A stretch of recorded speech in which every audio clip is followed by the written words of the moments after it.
Daniel Lacalle joins us, chief economist at Tressis Gestion. Daniel, we want to get you in on the stimulus because what we've seen from the market interpretation around China today, very weak data, it's going to force the hand of Chinese authorities to do more. But you're warning in a note you penned recently, very grim, that the stimulus simply doesn't work this time and that it could sow the seeds for a massive deflationary spiral. Set the scene for us why you think that could be the case. Yes, good morning. The main reason is because policymakers are tackling this crisis in the way as if this was similar to the 2008 crisis. So they're trying to incentivize demand with massive injections of liquidity and massive credit options for SMEs and for companies. However, the problem here is not a problem of demand or demand for credit. The problem here is a shutdown of the economy by decree, by law. And therefore, what you're doing is that the little demand that you will be incentivizing is actually the one that was already in overcapacity, very typical of in sectors that already had access to credit.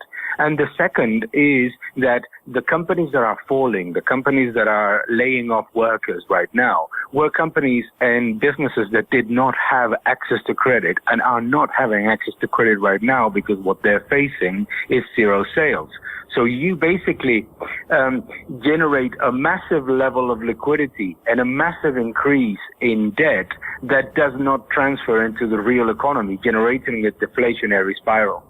Daniel, we've been having debate in the last few weeks about who you save. Clearly, some sectors have been hit much harder than others, travel, leisure, hospitality. But you've also got companies that were well positioned coming into this crisis, good cash on balance sheet, and some of them owned by very wealthy founders.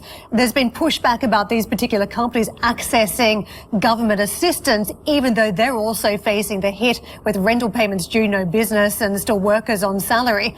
Who do you think should be saved in this crisis? Should it be everyone at this stage? Well, the difference here is the concept of saving. I think that there is absolutely a need for governments to provide liquidity with no recourse to some of the companies that are facing the shutdown of the economy by decree and that are facing the zero sales. That is fine. I think that the risk here is that the governments decide to bail out and recapitalize sectors that already had massive overcapacity. And that is, we need to therefore detach as much as possible the liquidity injections from direct government decisions. So that's why the transmission mechanism of these measures needs to be as open and as wide as possible. It's essential here that what we don't find ourselves in a situation in which by bailing out create an even bigger moral hazard by bailing out the sectors that were already in trouble in 2018 and leaving behind the sectors that actually were doing well, as you were very well saying.